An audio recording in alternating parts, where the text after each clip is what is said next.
جو سوالات ہیں، جو اعتراضات ہیں، جو خدشات ہیں، وہ تو سب کے سامنے ہیں، اور جو کچھ بھی ہوا ہے اس پہ تو ہر شخص اظہار خیال کر سکتا ہے، اس کی وجوہات بھی بیان کر سکتا ہے، لیکن معاملہ یہ ہے کہ ان چیزوں کا خاتمہ کیسے ہو.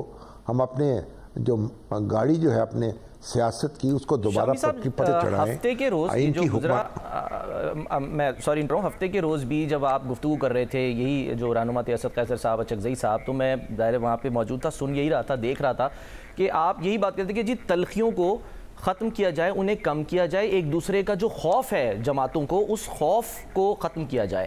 تو اب آج اگر وہ اس طرح کی گفتگو، جی شامی صاحب جی. تو بنیادی بات تو یہی ہے نا کہ آپ ایک مفاہمت چاہیے وسیع تر، اور تمام اہل سیاست جو ہیں وہ اکٹھے ہوں اور ایک مفاہمت آپس میں پیدا کریں، ایک دوسرے کو برداشت کریں، اور پھر ظاہر ہے کہ جب وہ اکٹھے ہوں گے، کسی ضابطۂ اخلاق پر عمل پیرا ہوں گے، انتخابات کا انعقاد جو ہے، منصفانہ انتخابات کا انعقاد جو ہے اس کو یقینی بنائیں گے، اور کسی بھی دھاندلی میں حصہ دار بننے سے انکار کریں گے، تو پھر ہم ایسا ماحول پیدا کر سکیں گے نا جس میں آئین کی بالادستی ہو. اور اب یہ اصل سوال تو یہ ہے، اب اس وقت جو عمران خان صاحب ہیں وہ اپنی جگہ سوچ رہے ہیں، اور دوسری سیاسی جماعتیں جو ہیں وہ اپنی جگہ بیٹھی ہیں، دونوں کے درمیان تناؤ ہے، اور وہ جو ان کے مخاصمت ہے وہ کم ہونے میں نہیں آ رہی، اور مخاصمت کم نہیں ہوگی تو پھر ہم یہ آئین کی بالادستی کا نعرہ بھی نہیں لگا سکیں گے، اسے حاصل بھی نہیں کر سکیں گے. اور بنیادی بات دیکھیں، اس میں تو اب کوئی شبہ نہیں نا کہ پاکستان جو ہے اس کا آئین جو ہے بار بار تاراج ہوا ہے، منسوخ ہوا ہے، معطل ہوا ہے، اور اس سے پاکستان کی سالمیت کو نقصان پہنچایا ہے. اور آج بھی جو پاکستان ہے اس میں اگر آئین بالادست نہیں ہوگا، اس میں ایسے انتخابات نہیں ہوں گے جن پہ فریقان متفق ہوں، اور ایک سیاست کا کھیل جو ہے کھیل کی طرح کھیلیں، جنگ کی طرح نہ کھیلیں، تو جب تک یہ طے نہیں کر لیتے پھر ہم آگے نہیں بڑھ سکیں گے. تب ظاہر ہے کہ یہ بھی بات ہوئی کہ معیشت جو ہے اس کو بہتر بنانے کے لیے سیاسی استحکام کی ضرورت ہے. اب سیاسی استحکام جو ہے اس کے لیے پھر ایک مفاہمت کی ضرورت ہے، اور اس مفاہمت تو ملک کی مشکلات میں اضافہ ہوتا چل جائے گا. تو بہرحال اس طرح ابھی انہوں نے کہا کہ اس طرح کی کانفرنسیں جو ہیں ملک کے مختلف شہروں میں اور مختلف حصوں میں منعقد ہوں گی. اب اس کا جو محمود خان اچکزئی ایک بڑے پرانے سیاسی رہنما ہیں، ان کے والد محترم عبدالصمد خان اچکزئی جو تھے وہ بھی ایک بر صغیر کے ایک بڑے ممتاز سیاسی رہنما تھے، اور ان کو بھی وہاں بلوچستان میں شہید کر دیا گیا بھٹو صاحب کے دور میں. تو اب یہ جو ہم نے اب بلوچستان میں جو صورتحال ہے، جو پنجاب میں ہے، جو KPK میں ہے، اب یہ ساری چیزیں اگر ہم مد نظر رکھیں تو ہم اپنی سرزمین جو ہے اس میں قانون اور آئین کی بالادستی برقرار رکھنے کے لیے اور قائم رکھنے کے لیے ہمیں سر توڑ کوشش کرنا پڑے گی. تو اصولی طور پر تو اس سے کوئی اختلاف نہیں ہو سکتا. عملی اقدامات کی جو ضرورت ہے، ہاں البتہ ان کی بات مختلف ہے، اور اگر یہ سب لوگ ایک دوسرے کے ساتھ یعنی اچھا سلوک نہیں کریں گے، حسن سلوک نہیں کریں گے، ایک دوسرے کا خوف دور نہیں کریں گے، بلکہ ڈراتے رہیں گے، ایک ہی حکومت ہوگی تو دوسرے جو ہیں جیلوں میں ٹھونسے جائیں گے. اب دیکھیے عمران خان صاحب کی حکومت تھی تو شاہد خاقان عباسی کے ساتھ کیا ہوا، نواز شریف صاحب کے ساتھ کیا ہوا، احسن اقبال کے ساتھ کیا ہوا، سعد وفیق کے ساتھ کیا ہوا. یعنی ایک لمبی لائن ہے نا کہ لوگ. اب پھر ہمارے میر شکیل الرحمان جو ہے ان کے ساتھ کیا ہوا، بے سروپا مقدمات میں مہینوں لوگ جو ہیں جیلوں میں رہے، اور پھر یہ نیب کا جو قانون تھا اس کے تحت لوگوں کا جینا حرام کیا گیا. اور اب پھر آج دیکھیں آج عمران خان صاحب جیل میں ہیں اور کئی مقدمات ان پہ قائم ہیں، ان میں سے بعض بڑے بے سروپا ہیں، لیکن بہرحال اچھا شامی صاحب میں سوری انٹرپٹ آپ کو کر رہا ہوں، یعنی اگر یہ اس کانفرنسز کا ہی سلسلہ جاری رہتا ہے جیسے آپ کہہ رہے ہیں، تو یہ ہم کسی تحریک کی صورت اس کو اختیار کرتا دیکھیں گے کبھی کسی سٹیج پہ؟ مولانا فضل الرحمان صاحب جن کے لیے کوئی آپ کو لگتا ہے کہ سافٹ کارنر ابھی ہے؟ مولانا تو کہہ رہے ہیں کہ جی ہم نے تو کبھی شخصی طور پہ کسی کی جو ہے نا وہ دل آزاری نہیں کی، کوئی بری زبان استعمال نہیں کی، تو وہ ایک دو لوگوں کو چھوڑ کے وہ تو کہہ رہے ہیں جو ہم سے ملنے آئے تھے نا، مولانا صاحب کہہ رہے ہیں جو ہم سے ملنے آئے تھے ہم انہی کو پی ٹی آئی سمجھتے ہیں، باقی کوئی بھی کوئی بات کرتا رہے. تو آپ کو لگتا ہے کہ ان کی شمولیت سے جو ہے وہ فرق پڑ سکتا ہے اس تحریک پہ؟ دیکھیے مولانا کی شمولیت سے یقیناً فرق پڑے گا، لیکن ابھی شمولیت ان کی اتنی آسان بھی نہیں ہے. اور مولانا جو ہیں ان کی اپنی شکایات ہیں. وہ تو کہتے ہیں کہ انتخابات میں مسلسل دھاندلی ہوتی رہی ہے، اور مولانا کا تو خیال یہ ہے کہ ان کی جماعت جو ہے ان کو ٹارگٹ کر کے ہرایا گیا ہے. حالانکہ ایسے ادوار بھی تو گزرے ہیں نا کہ جہاں یہاں JUI جو ہے اس نے بڑی نشستیں حاصل کی ہیں. اب دیکھیں 1970 کے انتخابات کے نتیجے میں کے پی کے میں جس کو صوبہ سرحد کہلاتا تھا اس وقت، مولانا مفتی محمود جو ہے وہ وزیر اعلیٰ بنے تھے. اور پھر بلوچستان کی جو حکومت تھی عطاء اللہ مینگل صاحب کی، اس میں بھی جمعیت علماء اسلام شامل تھی. پھر اس کے بعد آپ نے دیکھا کہ مولانا جو ہے خود فضل الرحمان وہ قائد حزب اختلاف بنے پرویز مشرف کے دور میں، اور پھر انہوں نے جو صوبائی حکومت تھی اکرم دورانی صاحب وہاں وزیر اعلیٰ بنے. تو ایسی بات نہیں ہے کہ مسلسل ان کو ٹارگٹ کیا ہو. انتخابات پاکستان میں اچھے بھی ہوئے ہیں اور منصفانہ بھی ہوئے ہیں، اور لیکن دھاندلی کی شکایات بھی ہیں، لیکن تھوڑی بہت دھاندلی تو ہر انتخاب میں ہو جاتی ہے. اور لیکن کوئی منظم دھاندلی جو ہے اس کی شکایات جو پیدا ہوئیں وہ 1977 میں پیدا ہوئیں، یا 2014 میں پیدا ہوئیں، 2013 میں، یا پھر اب 2024 میں پیدا ہوئی ہیں. تو ان شکایات کا بھی بہرحال ازالہ ہونا چاہیے. اب جماعت اسلامی جو ہے اس کے بھی لیاقت بلوچ صاحب آج موجود تھے، لیکن ابھی جماعت اسلامی نے شاید کوئی باقاعدہ حصہ بننے کا فیصلہ نہیں کیا. ہاں، لیکن اس سے قطع نظر اگر یہ جماعتیں جو تحریک چلائیں گی، سڑکوں پہ نکلیں گی، کوئی ہنگامہ کرنے کی کوشش کریں گی، تو اس سے کوئی مقصد تو حاصل نہیں ہوگا نا. بنیادی بات تو یہ ہے ملک اس وقت متعامل ہو بھی نہیں سکتا. جو اس وقت کوششیں ہیں ملک کی، یعنی کہ جو حکومت ہے، شہباز شریف صاحب ہیں، دیکھیں نا وہ انویسٹمنٹ لانے کی باتیں کر رہے ہیں، وہ محمد بن سلمان کے دورے کی بات کر رہے ہیں کہ وہ آنے والے ہیں. اور ہم یہ دیکھ رہے ہیں کہ ادھر اگر تحریکیں، اور خاص کر جیسے کل سے بھی ہے، کیونکہ کل 9 مئی ہے، اس سلسلے میں بھی اب کہا جا رہا ہے، یہ آج والا ایک معاملہ آ گیا، اس میں کہا جا رہا ہے جی کل جو ہے وہ ملک گیر ہڑتال ہوگی، تو اس میں ریلیاں بھی نکالی جائیں گی. متعامل ہو سکتا ہے سر؟ دیکھیے اب ہماری سیاست جو ہے وہ تو اپنے انداز میں چلتی ہے نا، کہ دریا کو اپنی موج کی طغیانیوں سے کام، کشتی کسی کی پار ہو یا درمیان رہے.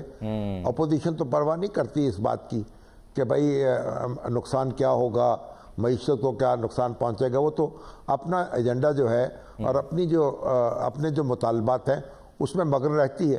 تو بہرحال اپوزیشن کی بات بھی تو سننی چاہیے، لیکن بنیادی بات یہ ہے کہ یہ ایک یعنی یہ وسیع تر مفاہمت کی ضرورت ہے.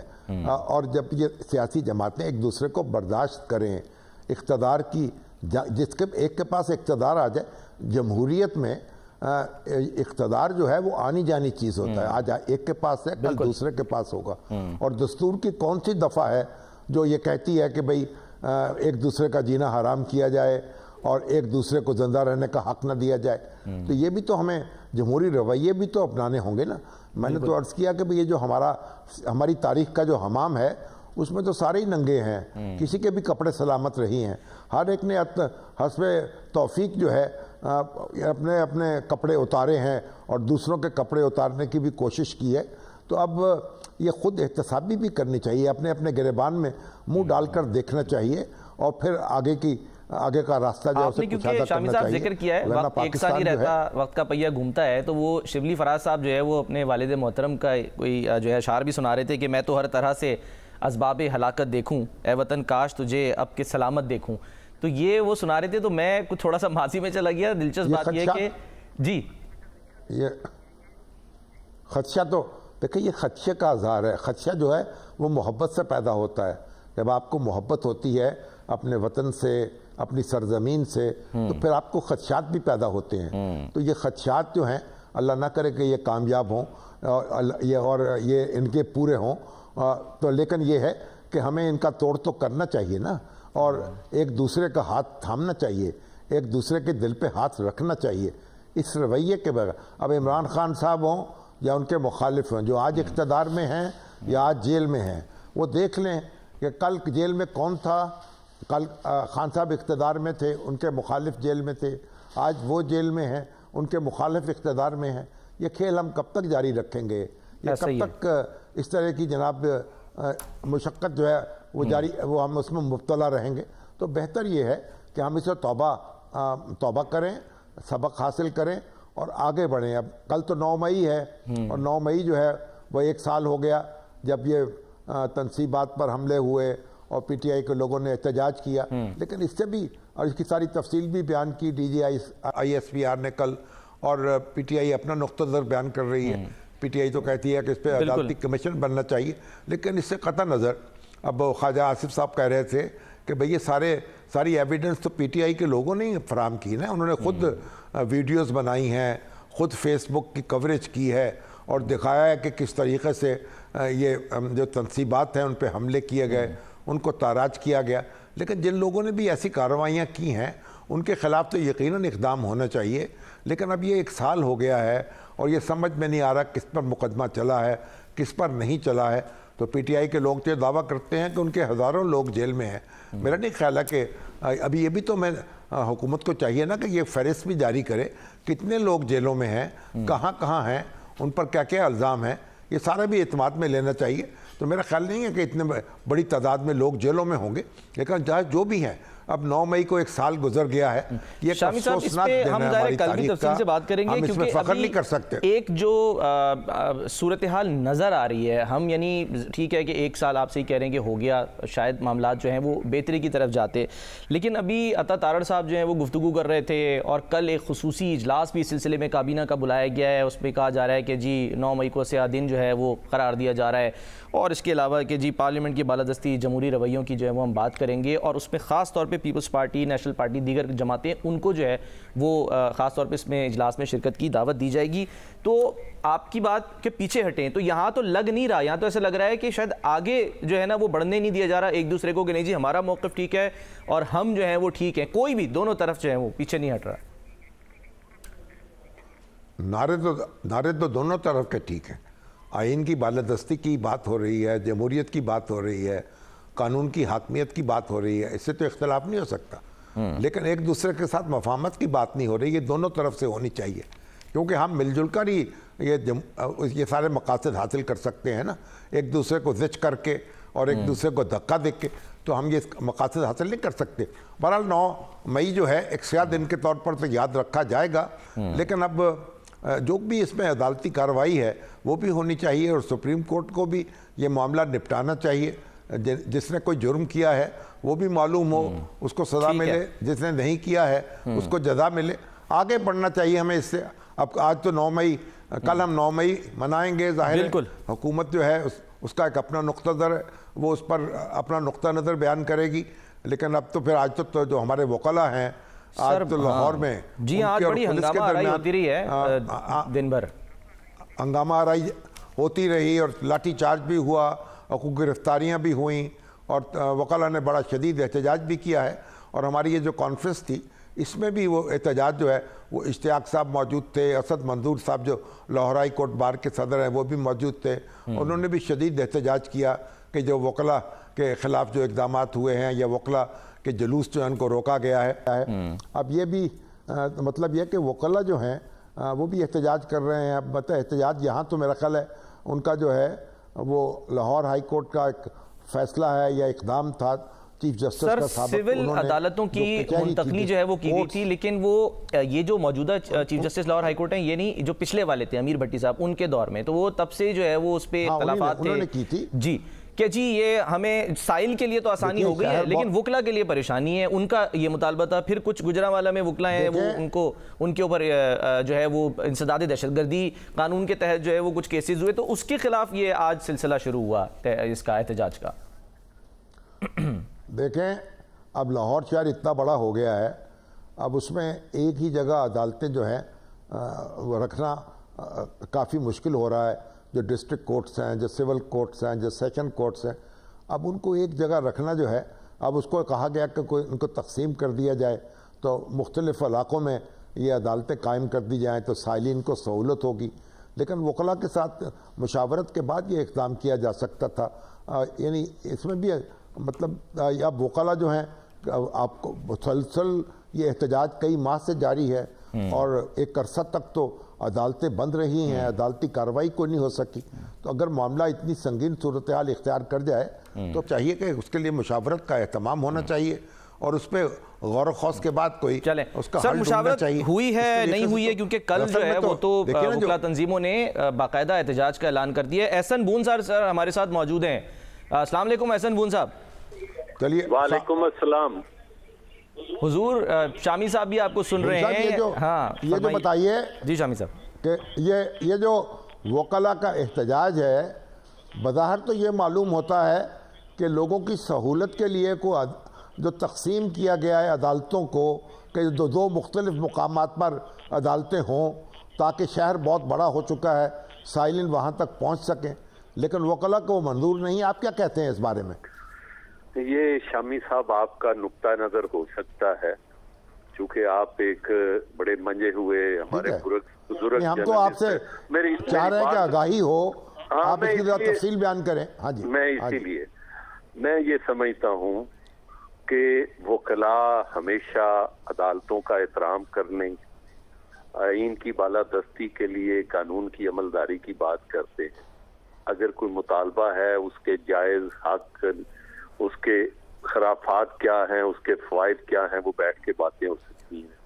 لیکن اگر وکلا پرامن طریقے سے کوئی کرتے ہیں, پروفیشن کرتے ہیں, تو اس کو جس طرح آج محترم chief justice Lahore high court کے حکم پہ نہتے وکلا پہ جتنا لاٹھی چارج کیا گیا, جتنی گیس پھینکی گئی, میں تو یہ امیجن ہی نہیں کر سکتا کہ مطلب because I was also the victim of that shelling.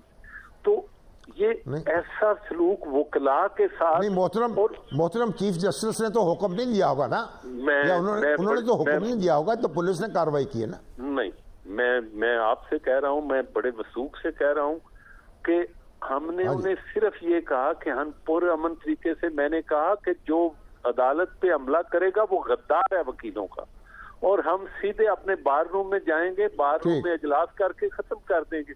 انہوں نے کہا جی ہماری نوکری کا سوال ہے, ہمیں چیف جسٹس صاحب جو ہیں وہ ٹرمینیٹ کر دیں گے, ہمیں سزا دے دیں گے, ہمیں فلاں کر دیں گے. اب جو یہ صورتحال ہو, اور چیف جسٹس صاحب تو آپ ہائی کورٹ کے اندر جلوس نکالنا چاہتے تھے جا کے؟ نہیں, ہمیشہ یہ ہوتا ہے کہ جب بھی ہم ایک بار روم سے شروع کرتے ہیں تو دوسرے اپنے بار روم میں جا کے اجلاس کرتے ہیں اور ٹرمینیٹ کرتے ہیں. اب یہ بات جو ہے وہ ہائی کورٹ کے کورٹ پریمسز سے بالکل ڈیفرنٹ. اب آپ کی سوچ, آپ کا اس سارے ہو سکتا ہے آپ کو آگاہی نہ ہو, اس لیے میں یہ بات کر رہا ہوں کہ ہمیں خدا نہ خواستہ چیف جسٹس صاحب سے کوئی دشمنی کیا ہے, لیکن مجھے نہیں سمجھتی آ رہی کہ چیف جسٹس صاحب اس وقت چیف جج بنے جب وہ خود ایک بار کے صدر تھے, اور ہر لمحے وہ سڑک پہ, بلکہ انہوں نے 2 بیلوں کی قربانی دی پشاور جاتے ہوئے اس وقت کے چیف جسٹس کے لیے, اور آج وہ وکلا کے پرامن جلوس کو بھی برداشت کرنے کے.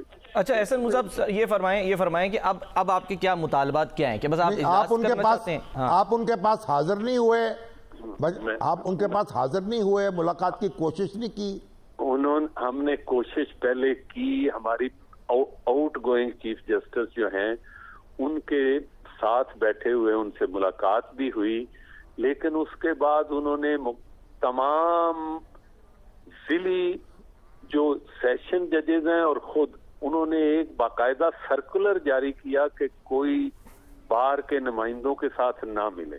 حالانکہ ہم نے دیکھا ہے کہ چیف جسٹس یا سیشن ججز کا سارا انٹریکشن ہی اپنی ورکنگ کے حوالے سے جو الیکٹڈ نمائندے ہوتے ہیں ان کے ساتھ ہوتا ہے, اور اگر ایک چیف جسٹس اس طرح کا ماحول پیدا کرے, اور شاید پتہ نہیں انہوں نے اپنے کسی ہو سکتا ہے ان کا کوئی تجربہ ہو ایسا جس کی وجہ سے وہ وکلا سے شکایت ہو, یا بعض وکلا نمائندے جو ہیں ججوں کو تنگ بھی تو کرتے ہیں, دھمکاتے بھی ہیں, لیکن ہمارا نہیں ہو. اب آپ کیا سمجھتے ہیں, کیا اس کا حل کیا ہونا چاہیے؟ اس کا حل یہ ہے کہ میں آپ کو, ہم جب سپریم کورٹ میں ایک 6 ججز کا ہو رہا ہے نا جو لیٹر کا مسئلہ, اس پہ بھی یہ بات ہو رہی ہے کہ جی جو وکلاء ہیں یا ایگزیکٹو ہے اس کو عدلیہ میں نہیں مداخلت کرنی چاہیے. یہی میں بھی یہ عرض کروں گا کہ اس کا یہ ہے کہ عدلیہ کو بھی ایگزیکٹو کے معاملات میں مداخلت نہیں کرنی چاہیے اور ان کو اپنی وہ جو ایک ڈیسیژن کی پاور ہے اس کو استعمال کرتے ہوئے دمکاتے ہوئے کوئی ایسے کام نہیں کرنے چاہیے. میں شامی صاحب اور وکیلوں کو بھی عدالتی معاملات میں دخل نہیں دینا چاہیے. بالکل آپ کی بات اتنی بڑی بات آپ نے خوبصورت کی. میں اس وکیل کے کبھی ساتھ نہیں کھڑا ہوں گا جو عدالتی معاملات میں مداخلت کرے. میں آپ سے آپ کے ذریعے ایک پیغام دینا چاہتا ہوں اور آپ سے سوال کرتا ہوں. آج سے 2 سال پہلے اسلام آباد کی ایک شاہراہ پہ ہائی کورٹ کی آفیشل گاڑی نے ایک 20 سال کے نوجوان کو ایک 22 سال کے نوجوان کو روند ڈالا. وہ گاڑی ہائی کورٹ کے ایڈیشنل رجسٹرار نے سپرداری پہ کی. آج تک اس کی تفتیش نہیں ہو سکی کہ اس کو چلا کون رہا تھا, ان کو مارنے والا کون تھا. عدلیہ نے پوچھا ہے کہ ہمارے جو آفیشل گاڑی تھی وہ کس جج کی تھی اور اس نے کس جج نے مس یوز آف اتھارٹی کیا. میں آپ سے سوال کرتا ہوں, آپ ہماری آواز ہیں, آپ جیسا بڑا صحافی, اللہ تعالیٰ آپ کو صحت دے, زندگی دے, ہر لمحے آپ اتنے بڑے وکیل ہیں. آپ کو چیف احسن بون صاحب, سر مجھے معذرت انٹرپٹ کرنا پڑ رہا ہے, مجھے ایک بریک لینی ہے, سر بریک کا وقت ہو گیا ہے, بریک لیتے ہیں, ہم واپس آتے ہیں.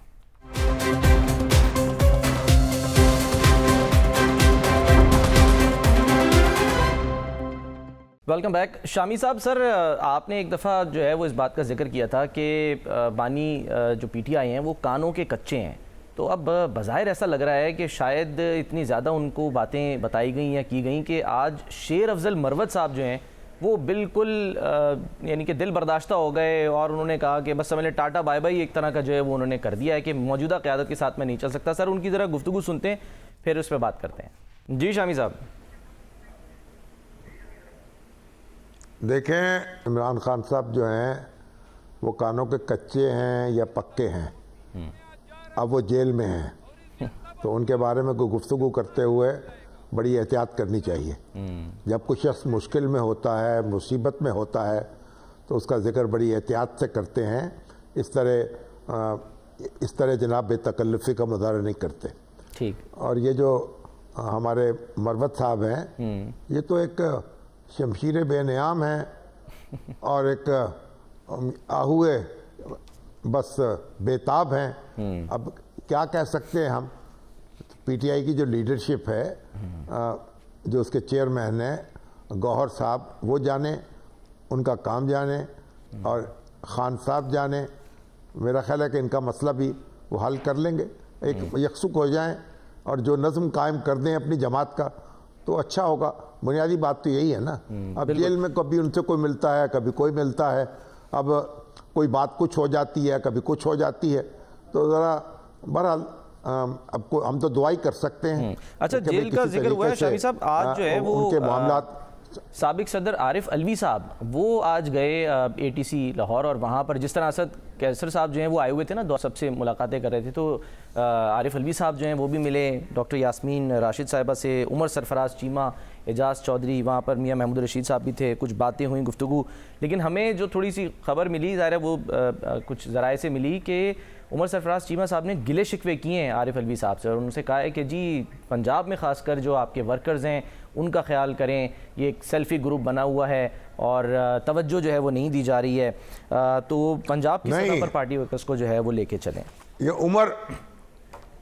عمر سرفراز چیمہ صاحب جو ہیں یہ تو جیل میں ہے نا. جی جی جی, پیشی پہ ملے ہیں وہاں پہ. دیکھیے, ڈاکٹر عارف علوی صاحب جو ہیں وہ اس وقت تو پی ٹی آئی کا عہدہ ان کے پاس نہیں ہے. وہ پی ٹی آئی کے سیکریٹری جنرل رہے ہیں, لیکن جب وہ صدر پاکستان بنے تو اس کے بعد کوئی پارٹی کا عہدہ ان کے پاس نہیں تھا, نہ کوئی پارٹی سرگرمی میں وہ حصہ لے رہے تھے. تو اب ظاہر ہے کہ ایک پرانے تعلق کی بنیاد پر وہ یہاں لاہور آئے, اور جو لوگ مشکل میں ہیں, جیلوں میں بند ہیں, ان سے ملاقات کی اور ان کے ساتھ یعنی ایک قسم کا ایک ان کے غم میں شریک ہوئے. تو ٹھیک ہے, گلے شکوے بھی ہوئے ہوں گے, اب ان کا کوئی عدالت بھی ہونا چاہیے. اب یہ بھی تو دیکھیں نا کہ پی ٹی آئی، اب ہم کیا کہہ سکتے ہیں کہ پی ٹی آئی کے کئی لوگ تو جیلوں میں ہیں. اب لاہور کی بھی لیڈرشپ جو ہے اس کے اب حماد اظہر صاحب پتہ نہیں کہاں ہیں، اسلم اقبال صاحب کہاں ہیں، اور وہ میاں محمود الرشید وہ جیل میں ہیں، یاسمین راشد جیل میں ہیں، اعجاز چودھری جیل میں ہیں. تو یہ مشکلات بھی تو ہیں نا. اب اس کے عام حالات سمجھتے ہوئے تو ہم اس کا کوئی مداوع نہیں کر سکتے. لیکن بہرحال ایک اچھی بات کی عارف علوی صاحب نے، وہ آئے ہیں. اور یہ جمشید چیمہ صاحب جو ہیں بیچارے، میں نے سنا ان کے داماد جو ہیں ان کا انتقال ہو گیا، اور وہ بھی اور ان کی بیگم بھی، وہ ایک بہت یعنی ایک بڑے اولو العزم تھے دونوں میاں بیوی، اور زوردار بھی تھے، گفتگو بھی کرتے تھے. بہرحال وہ بھی پے در پے مصائب کا ان کو سامنا کرنا پڑا. تو یہ کوشش کرنی چاہیے. سر مجھے ایک بریک لینی ہے، بریک لیتے ہیں، بریک کے بعد واپس آتے ہیں.